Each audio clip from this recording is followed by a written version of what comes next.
연휴 기간이었습니다. 우리의 삶 가운데 쉼이라는 것은 꼭 필요하다라는 생각이 듭니다. 그냥 놀고 먹는 쉼이 아니라 또 다른 일상을 위한 재충전의 시간이기 때문에 그런 듯합니다. 자, 이번 주 설 명절 기간에 저도 여러 사람을 만났는데 특별히 아주 가까운 형제를 만났습니다. 이런 얘기 저런 얘기를 나누다 보니까 그 친구가 교회를 옮기게 되어졌는데 그것 때문에 많이 고심하고 있는 것을 느꼈습니다.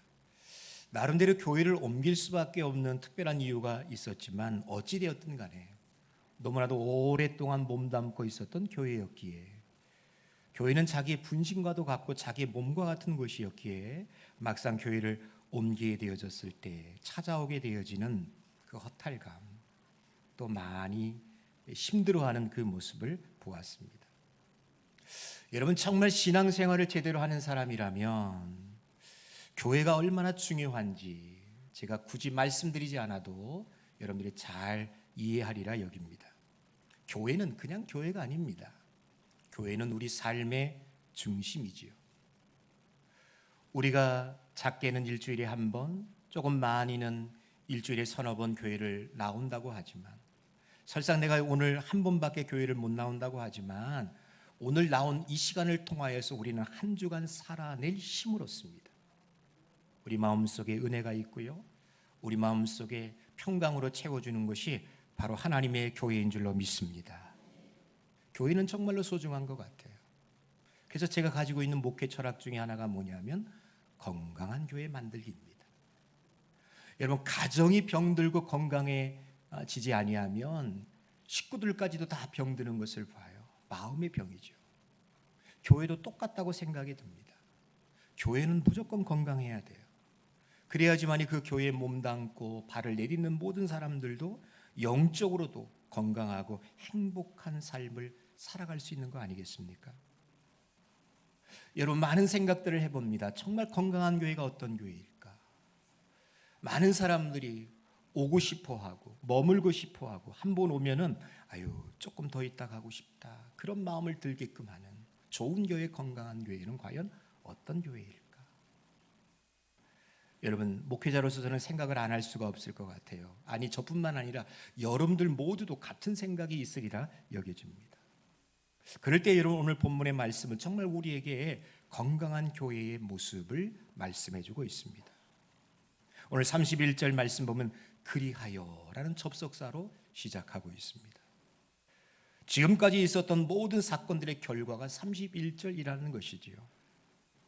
그러니까 여러분, 사도행전 1장 1절부터 여기 9장 30절까지의 내용의 결과가 오늘 31절이라는 겁니다. 여러분, 제가 그냥 간단하게 지금까지 있었던 그 사도행전의 이야기를 말씀드리면 그 내용을 두 가지로 정리할 수 있습니다. 하나는 약속의 성취입니다. 우리 주님께서 베드로의 신앙 고백 위에 내 교회를 세우시겠다고 했는데 정말 그 약속이 이루어졌어요.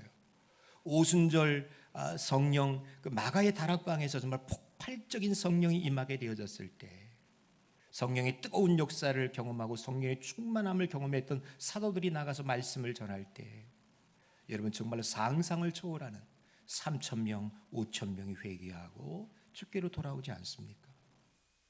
복음이 정말 아주 기하급수적으로 확산되어 전파되어지는 것을 목격하게 되어집니다. 사도행전 1장 8절 주님이 말씀하셨던 이야기가 있죠. 오직 성령이 너에게 임하시면 너희가 권능을 받아서 예루살렘 그걸 넘어 유대 또 그걸 넘어 사마리아와 땅끝까지 이르러 내 증인이 될 것이란 이 말씀이 이루어지고 있는 것을 목격하게 되어집니다. 그런데 여러분, 이런 긍정적인 일만이 있었던 것은 아닙니다. 두 번째 성취가 있었는데 그것은 핍박 중에도 확장되는 복음을 발견할 수 있습니다. 복음의 전파와 교회의 부흥과 더불어서 교회 가운데 찾아왔던 일 중에 가슴 아픈 일이지만 교회가 엄청난 핍박의 소용돌이 속에 빠지게 되어졌습니다. 스데반 집사님이 돌에 맞아 순교를 합니다. 많은 사람들이 스데반 집사 순교 이후에 도망가는 신세가 되어졌습니다. 피신해야만 했습니다. 집도 버리고 식구들이 뿔뿔이 헤어지면서 신앙의 자유를 찾았어요. 오늘 본문 여러분 31절 말씀 보니까 이들이 온 유대 사마리아 또 갈릴리로 퍼지게 되어졌음을 우리에게 이야기해 주고 있습니다. 유대, 갈릴리, 사마리아 그곳을 흩어졌던 성도들이 그곳에 가서도 역시 교회를 세우더라는 이야기예요. 여러분, 그 미국의 청교도들이 영국에서 이렇게 박해를 피해서 왔잖아요. 신대륙으로. 그네들이 제일 먼저 했던 일 중에 하나가 뭡니까?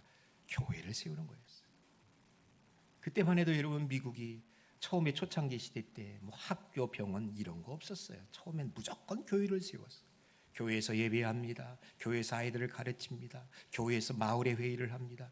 그 교회 중심적인 나라가 바로 미국이었어요.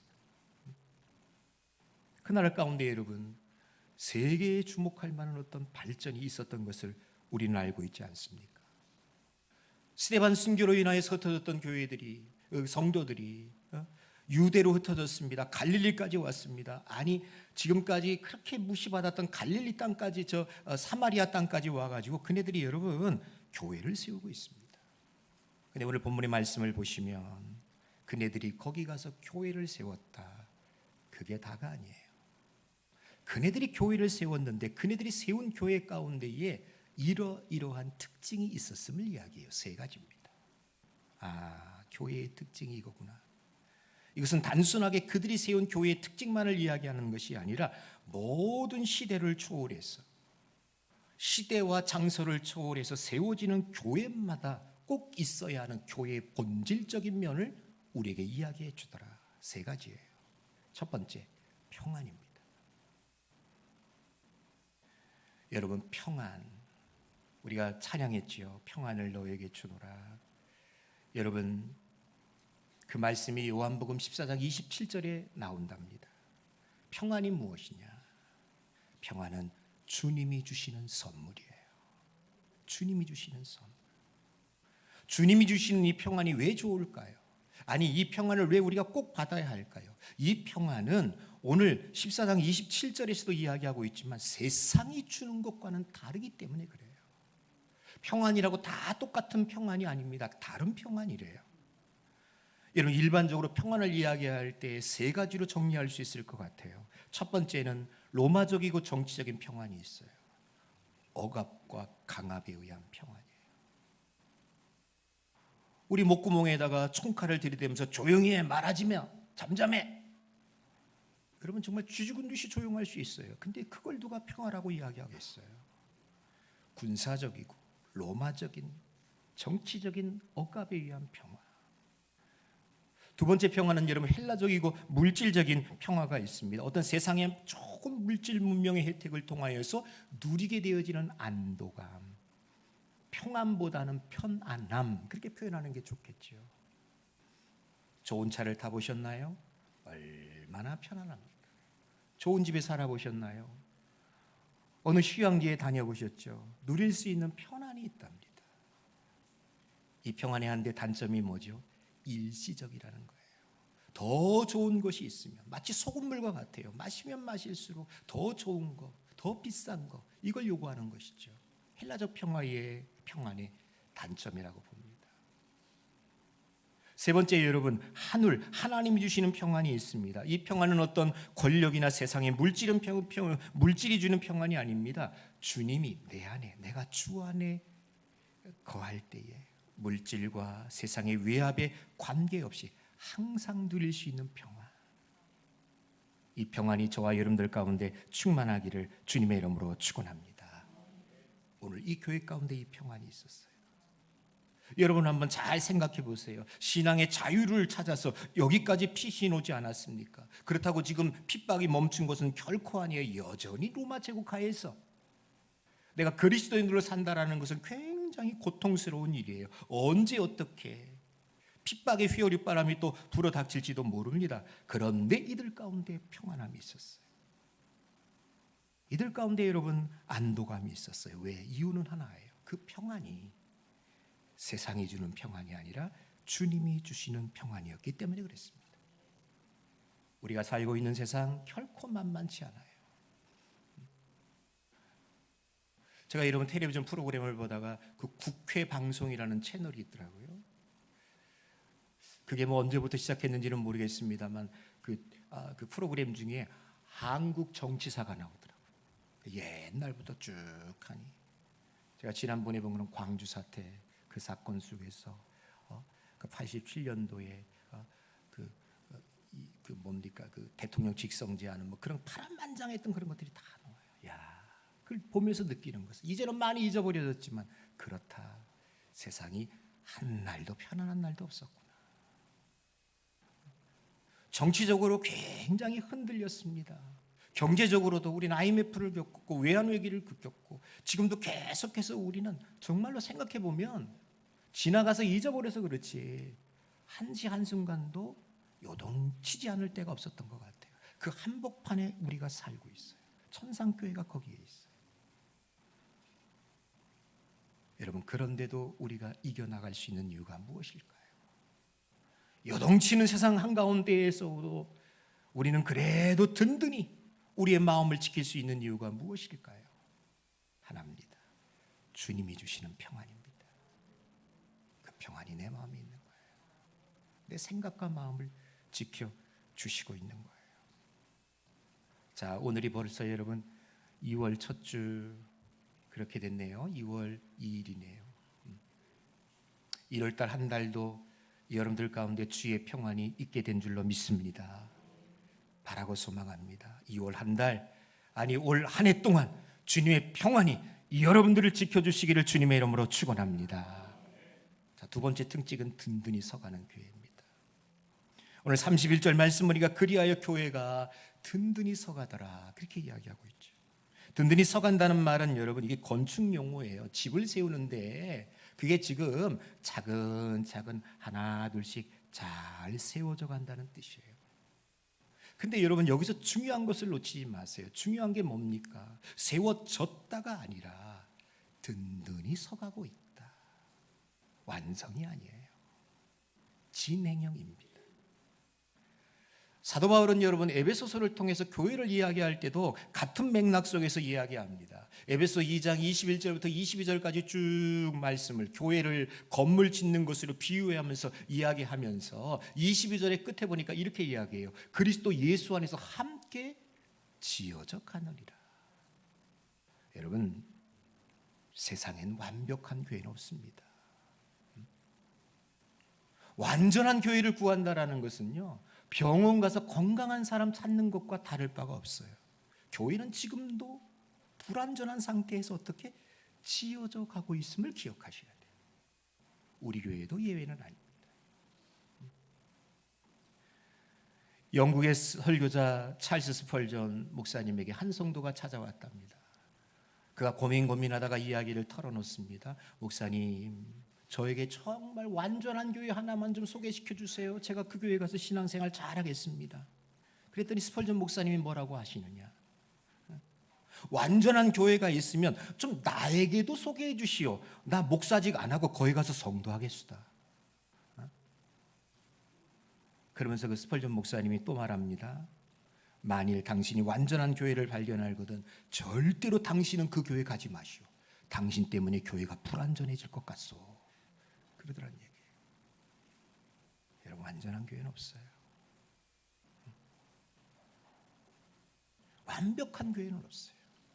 그러나 정말 중요한 것은 무엇입니까? 어제도 그랬고 오늘도 그렇습니다. 그리고 우리는 내일도 그럴 것입니다. 우리의 표대 되시는 예수님을 목표로 해서 우리는 교회를 세워 나갈 것입니다.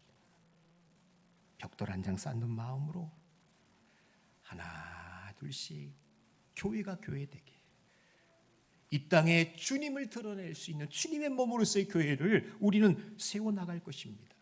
그러다가 우리의 사명, 저는 저로서의 사명이 있겠죠. 그거 다 하고 나는 주님 앞에 갈 것 같아요. 그리고 주님 재림하시는 날 정말 이 땅에는 새하늘과 새 땅이 이루어지면서 완전한 교회, 불완전하지 않고 완전한 교회가 저는 세워질 줄로 믿습니다. 성도 여러분, 우리 천상교회를 건강하고 든든하게 세워나감에 있어서 저도 그렇고 여러분들도 그렇고 내가 우리 교회 벽돌 한 장 돼야 되겠다.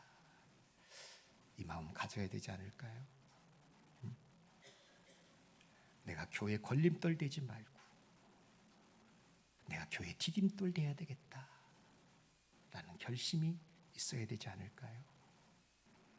천상교회 든든히 세워지는 교회 되어지기를 주님의 이름으로 축원합니다. 자, 세 번째는 주를 경외함과 성령의 위로가 있었던 교회였습니다. 오늘 31절 또 나오죠. 경외함과 성령의 위로로 진행하여 수가 더 많아지리라. 주를 경외한다라는 것은 여러분 신앙의 본질이지요. 하나님을 두려워하며 섬기는 것을 경외라고 이야기합니다. 이 경외감 속에 두려움도 있고 이 경외함 속에 존경도 있고 순종도 있어요. 이것은 여러분 사람들 관계에서도 저는 같다고 생각해요. 내가 어떤 사람을 존경하지 않으면 절대로 여러분 그 사람 말에 따를 수 없습니다. 존경하고 사랑하면 그 사람이 하라는 대로 아마 할 것 같아요. 내가 정말로 존경하는 사람이라면 못 해주어서 안달해요. 괜히 그것이 미안해요. 더 주고 싶고 더 사랑하고 싶고 더 따르고 싶어요. 시간도 물질도 몸도 마음도 다 드리고 싶은 마음, 그 속에 존경이 있을 때 가능해요. 존경하지 아니하면 그거 없어요. 있을 수가 없어요. 주를 경외한다라는 것, 주님에 대해서 지금 이 성도들이 그런 마음을 가졌다는 거예요. 드려도 바쳐도 헌신하고 또 해도 조금도 아깝다는 생각이 들지 않아요. 성령의 위로가 있었다고 이야기합니다. 여러분, 위로라는 것은 성령의 사역 가운데 가장 중요한 사역인 듯해요. 여러분, 예수님이 이제 떠나실 준비를 다 하시면서 제자들에게 그런 말씀을 하십니다. 내가 너에게 또 다른 보혜사를 보내주겠다. 보혜사라는 말을 써요. 헬라 원문의 보혜사는 파라클레토스입니다. 그 뜻이 뭡니까? 곁에서 위로한다. 곁에서 위로한다. 곁에서 옆에서 격려한다. 조언한다. 권면한다. 여러 가지 뜻이 있어요. 성령이 하시는 일이 뭐냐?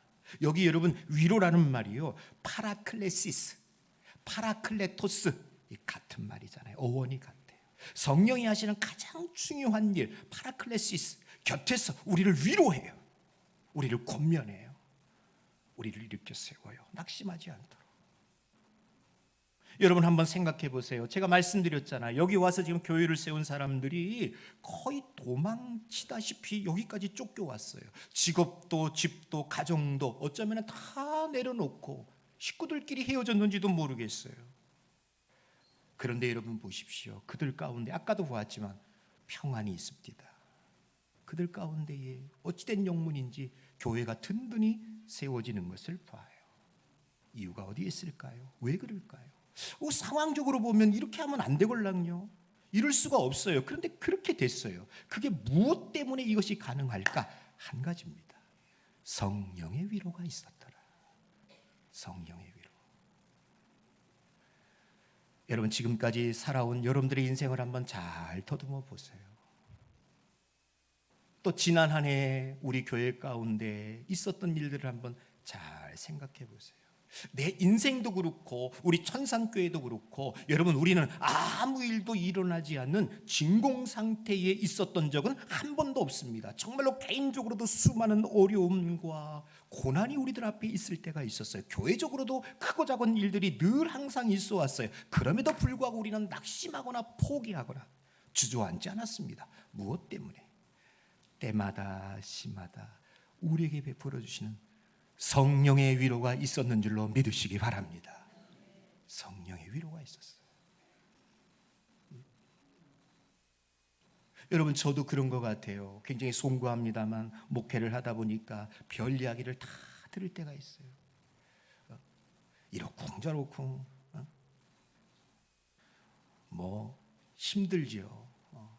나는 제가 제일 그 존경하는 사람들 중에 어떤 분이 있냐면 아버지가 목사인데 아들이 목사 되는 집. 난 참 존경스러워요. 저는 딸을 가져서 얼마나 행복한지. 우리 딸이, 우리 교단엔 여자 목사가 없으니까. 우리 아이가 만약에 나중에라도 우리 교단법이 바뀌어가지고 여자 목사가 가능할 때 우리 딸이 아빠 나 목사님 될게요 그러면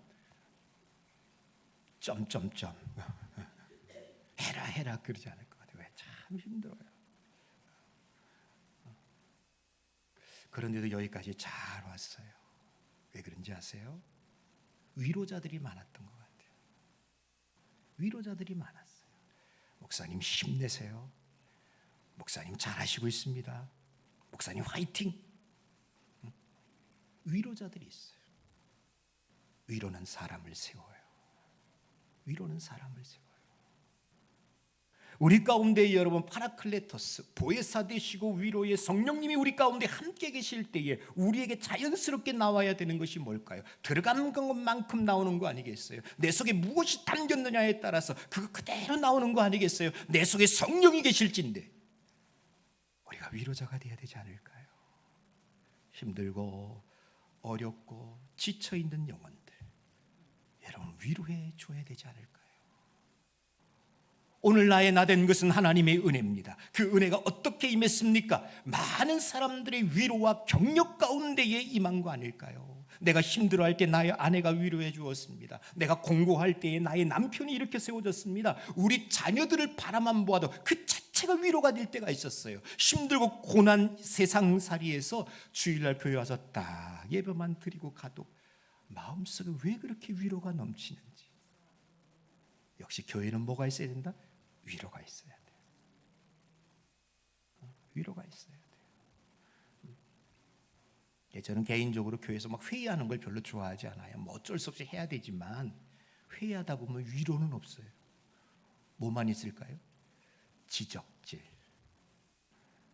그것만 있어요. 그래서 늘 생각하는 것 중에 하나가 회의는 짧게, 교제는 오래. 그게 좋은 것 같아요.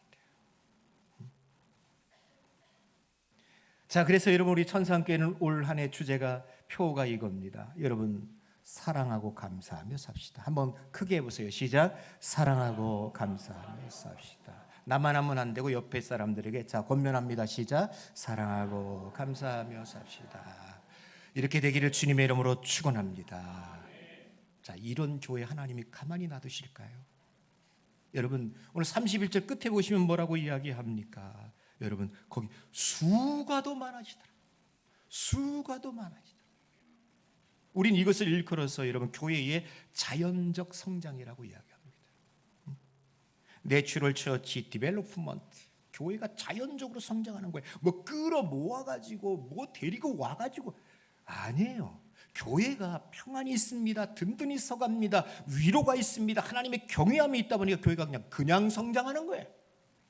오지 말라고 그래도 사람이 와버려요. 데리고 오지 않아도 교회가 채워지는 거예요. 제가 사도행전을 보면서 놀라웠던 것은 뭐냐면 이와 같은 맥락의 구절이 7번이나 나와요. 사도행전에 나오는 모든 교회들이 어땠느냐? 이런 자연적 성장이 있었다는 거예요. 여러분 보세요. 2장 47절 구원을 받는 사람을 날마다 더하게 하셨다. 6장 7절 제자의 수가 더 많아졌다. 9장 31절 오늘 본물 그렇죠. 12장 24절 흥왕하여 더해지더라. 16장 5절 수가 날마다 늘어나더라. 19장 20절 흥왕하여 세력을 얻었다. 28장 31절 담대하게 거침없이 말씀을 가르칠 때 믿는 자들이 더하여 있음을 이야기해 주고 있습니다. 말씀이 있고 성령의 역사가 있고 위로와 평안이 넘치는 교회가 되어지면 지금도 이런 일들이 일어날 줄로 믿습니다. 우리 교회 됩시다. 우리 천상교회가 이렇게 돼야 되지 않겠어요? 내가 할 일이 뭘까요? 여러분 위로자가 되십시오. 무너뜨리지 말고 세우는 자가 되십시오. 여러분들 때문에 교회가 든든히 서가는 하나님의 축복과 은혜가 넘쳐나기를 주님의 이름으로 간절히 축원합니다. 함께 우리 찬양합시다. 이런 교회 되게 하소서. 이 찬양 함께 합니다.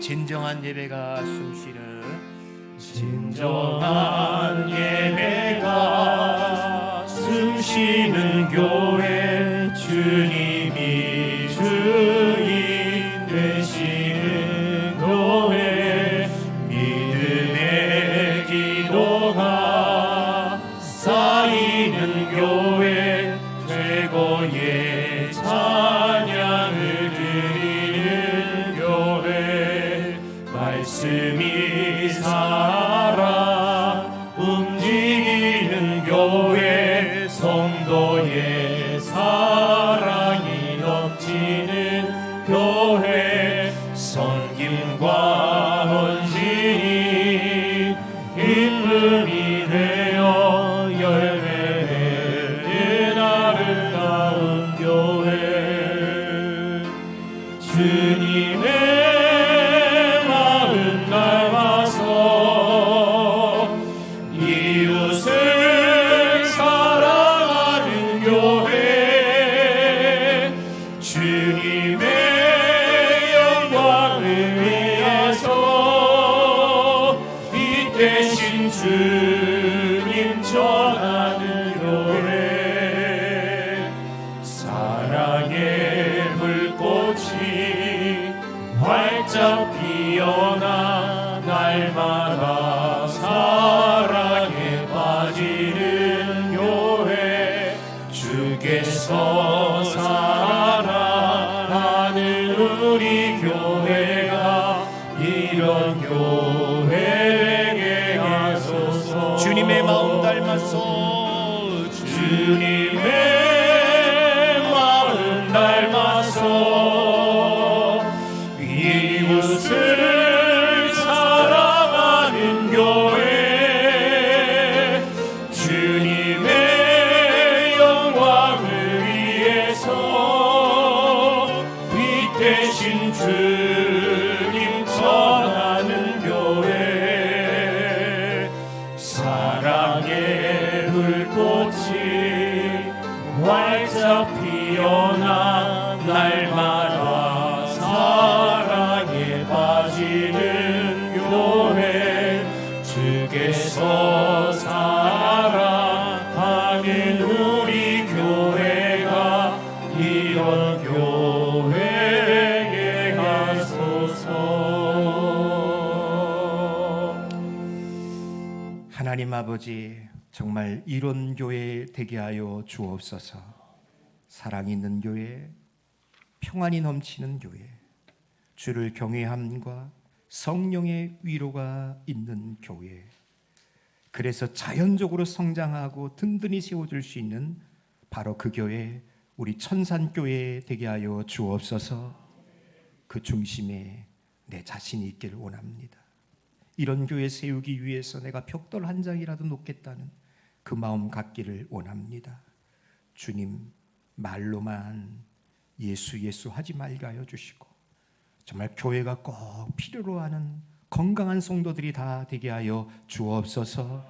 우리가 드린 예물을 받아주시고 생활과 범사 가운데 복을 주시되 하늘의 복과 땅의 기름진 것들로 채워주사 베풀고 나누고 섬기는 일에 인색하지 아니하도록 주님, 우리의 삶을 복되게 하여 주시옵소서.